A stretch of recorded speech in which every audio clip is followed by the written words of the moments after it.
Kultuurisõda ehk süstemaatiline rünnak tervemõistusliku maailmatunnetuse vastu on meie hinnangul lihtsalt külm tõsiasi.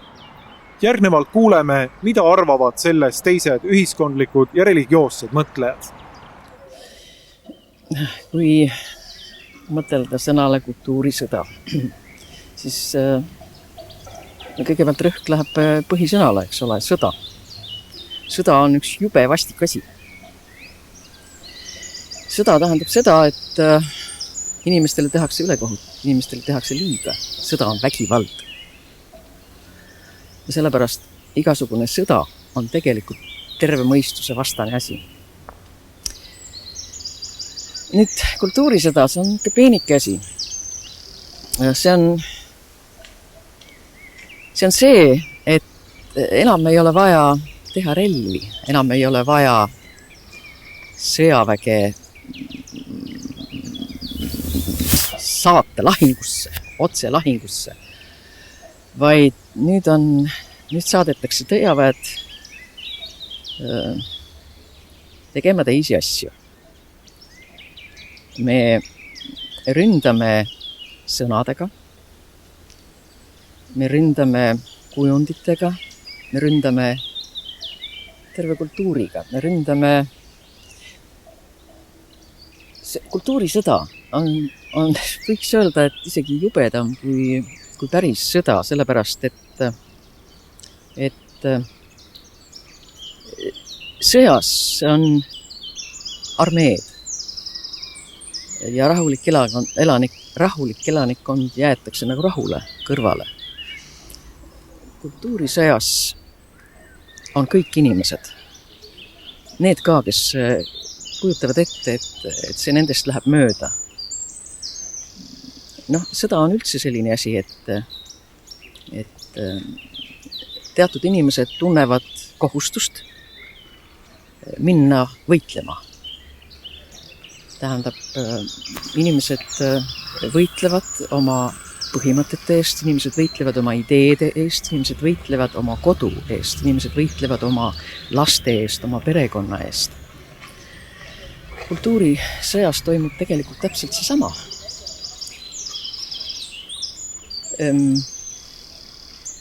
Sõjas on, ma lähen kaugele, sõjas on see, et keegi tungib kellelegi kallale, kui üks riik tungib teisele riigile kallale. Kultuurisõda, teate, see on nagu maailmasõda. Ja tegelikult toimubki see kultuurisõda mitte ainult siin, vaid terves maailmas. Me näeme seda, kuidas rünnatakse inimeste igapäevast elu, kuidas rünnatakse just nimelt rahulikke elanikke, kuidas hävitatakse ära see pind meie jalgade alt, just nagu see maa, see muld, see rohi, mis on siin, mille peal me kasvatame endale toitu, mille peal me ise elame ja kõnnime.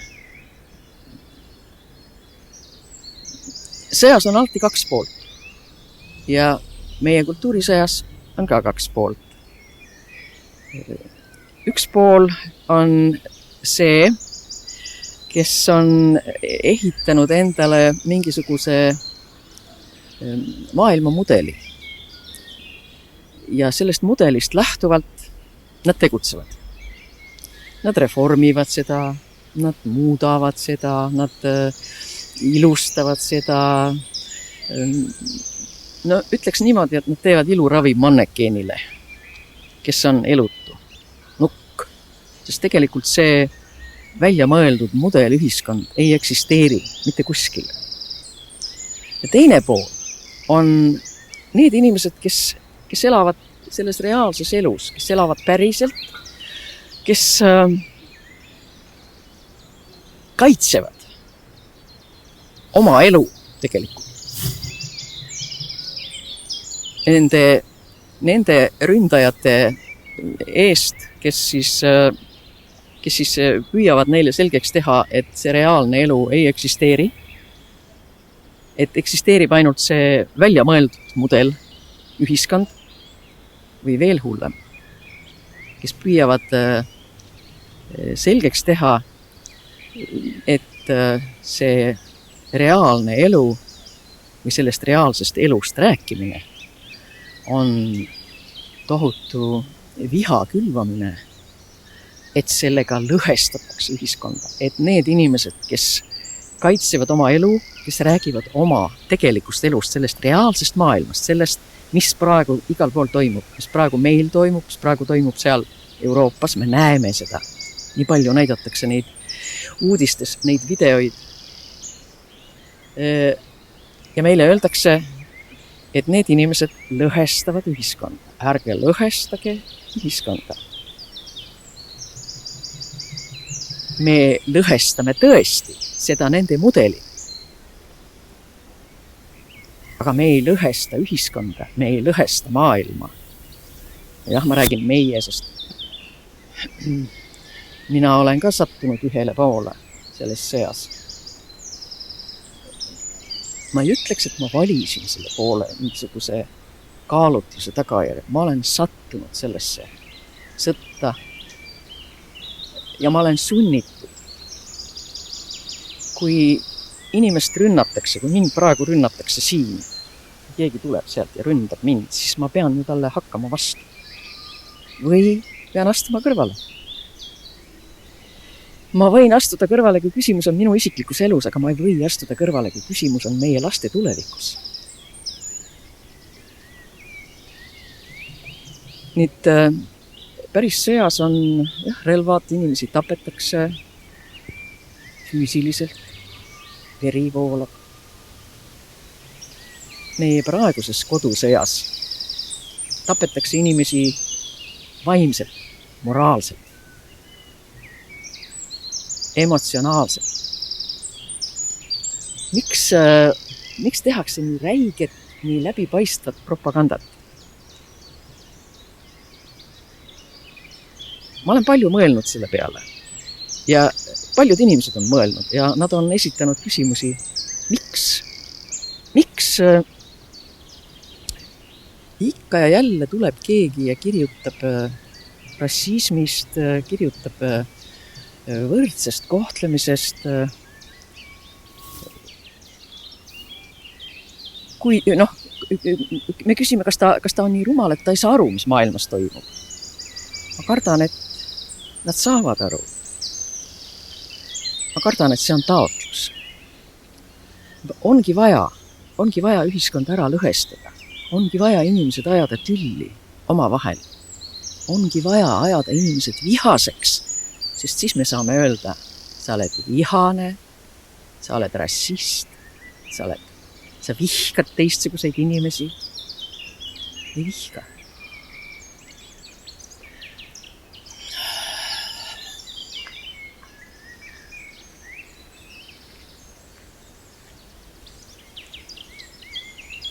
Ühiskond ei saa eksisteerida ilma eetika ja moraalita.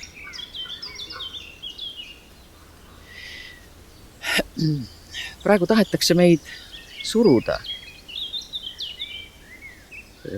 elama mingisugusesse abstraktsesse vabadusse või lõdvestatud olekusse. Tahetakse, et inimesed liiguksid lõdvestatud ringi. Nojah, nimetatakse siis nagu ühel pool on liberaalid ja teisel pool on konservatiivid, sellepärast, et inimesed tuleb ju jaotada ära nii-öelda klassidesse. Ma ütleksin niimoodi, et liberaalid on need siis, kes tahavad,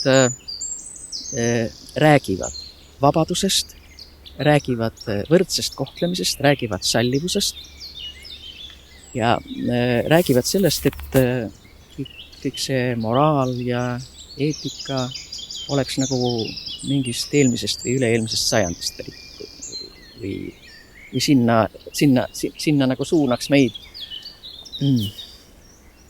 Ma ütlen ühe väga olulise lause. On inimesed, kes kogu aeg otsivad midagi uut. Vaadake, kuidas inimesed võtavad vastu moode, eks ole. On selliseid, kes kohe haaravad. On selliseid, kes ei lähe moega kaasa.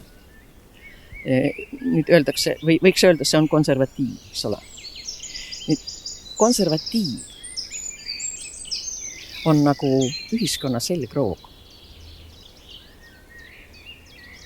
Kujutage ette inimest ilma selgroota. Me ei seisa püsti. Ühiskond ilma konservatiivita ka ei seisa püsti.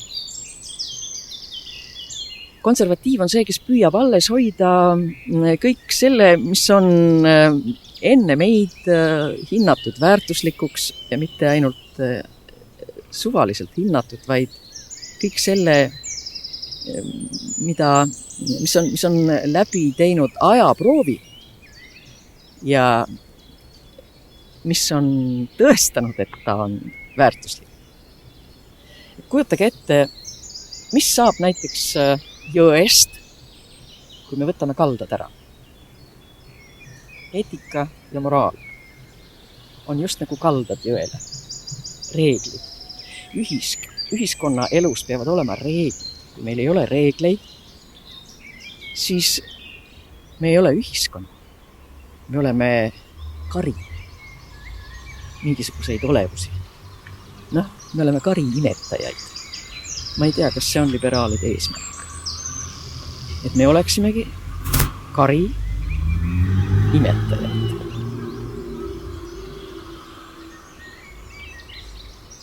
Kui me võtame ära kaldad jõelt, jõgi voolab kallaste vahel. Ta on ilus, me vaatame teda. Ta lookleb, vuliseb, vesi on seal, vett on hästi palju. Me saame seal ujuda, me saame sealt vett ammutada. Me võtame kaldad ära, siis see vesi läheb laiali ja imbub maa sisse ja lakkab olemast. Täpselt samuti juhtub ühiskonnaga, kui ei ole enam mingisuguseid reegleid, mida austatakse. Vanasti oli lihtne, siis olid religioonid. See oli, kõik inimesed teadsid, mis on hea ja mis on halb. Praegu inimesed enam ei tea seda. See on väga kurb. Ja paljud inimesed tahavad öelda, et hea on see, mis tundub mulle kasulik või mis pakub mulle mõnu.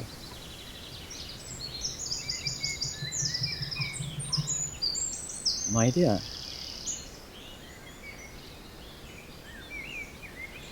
Mis siis saab, kui kõik inimesed hakkavadki nii mõtlema?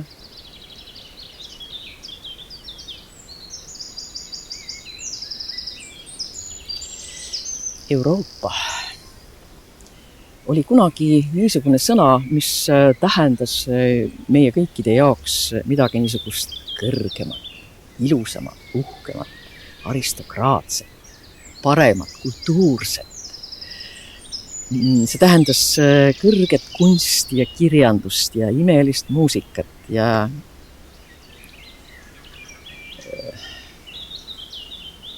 tänapäeval paraku järjest rohkem kisub sinnapoole, et Euroopa meenutab juba peaaegu sõimusõna. Euroopalikud väärtused tegelikult ongi need, millega Euroopa on nii kaugele jõudnud, nagu ta on. Näete, isegi Aafrika tahab Euroopasse tulla. Järelikult siiski midagi on, mis ka neid võlub. Kuigi jah, vist ei võlu, nad tulevad siia enamasti hävitama. Aga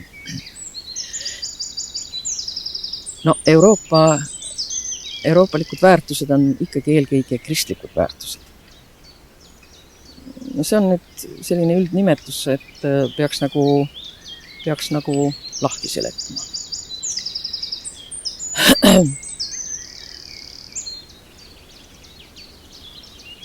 Inimene koosneb ihust, hingest ja vaimust. Ihu on nähtav. Me elame ja selles ihus ühe elu, eks ole, sünnist surmani me kasvame, sünnime, sirgume, kasvame suureks. Aga inimesel on ka hing ja vaim. Nõukogude ajal juba räägiti sellest, et ei ole mingit hinge, ei ole mingit vaimu. Nõukogude ajal juba räägiti, et ei ole mingit hinge, ei ole mingit vaimu. Ja praegugi paljud inimesed mõtlevad, et elan ühe elu, suren ära ja siis mind enam ei ole. Ja ongi kõik. Kui inimesel ei oleks hinge ja vaimu, siis ei oleks üldse olemas klassikalist muusikat, ei oleks seda imelist kunsti, ei oleks kirjandust. Ja muidugi inimeste igapäevase elu alus on ju perekond. Me ei tea, miks see niimoodi on tehtud. Me ei tea, miks see nii on loodud, et inimene maa peal on, ütleme, 2 liiki inimesi. Ühed on meesterahvad ja teised on naisterahvad. See on nii kummaline ja mis veel kummalisem on see, et nad sobivad omavahel kuidagi kokku.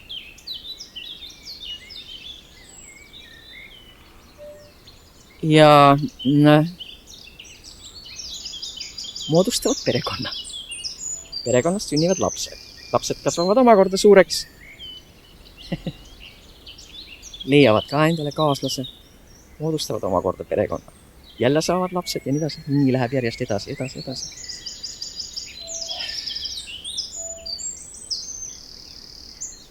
Seda ei saa muuta. Seda ei saa ära muuta. Seda ei tohi ära muuta. Kui see ära muudetakse, siis on see sama asi. Jõel võetakse kaldad ära ja siis me hingume.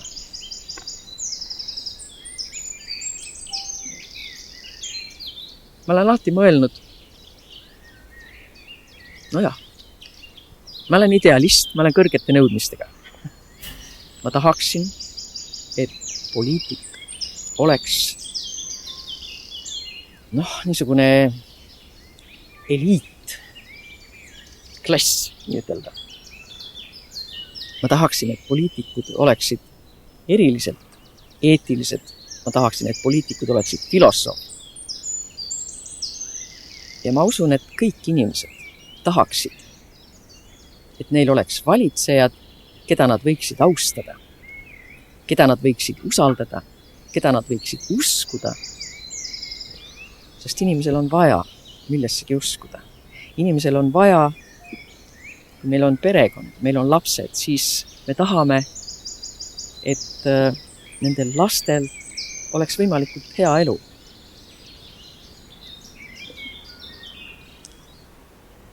Kõige õudsem on see, et me omavahel tülitseme.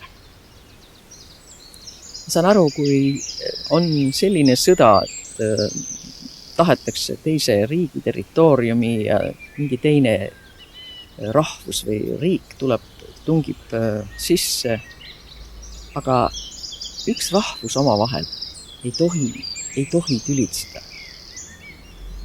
Sellepärast, et meil on tegelikult ühised eesmärgid. Või õigemini, meil on ühine eesmärk ja see on üks. Me tahame kõik, et meie lastel oleks ilus ja turvaline elu. Minu meelest nii lihtne see ongi. Ja kõik see, mis aitab ehitada seda ilusat ja turvalist elu meie lastele, on hea, kasulik ja kõik see, mis seda takistab ja mis seda kahjustab, on halb ja kahjulik.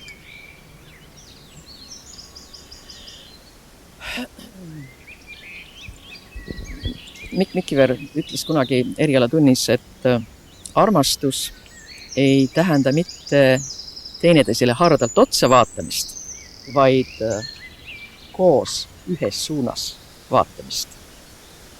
2 inimest ei vaata mitte teineteist, vaid vaatavad koos ühes suunas sinna poole, kuhu siis nende elu liigub. Ma tahaksin, et Eesti rahvas ükskord suudaks ka hakata koos ühes suunas vaatama. Me mõtleksime olulistele asjadele.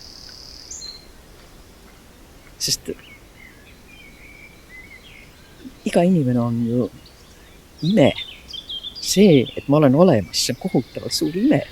See, et kõik organid toimivad, et ma saan liigutada sõrmi, et ma saan oma kätega midagi teha, ma saan kõndida, joosta, hüpata. See loodus meie ümber, see on nii imeline. Miks me tahame seda ära rikkuda? Mina ei taha. Ma peaksin küsima, miks te tahate seda ära rikkuda?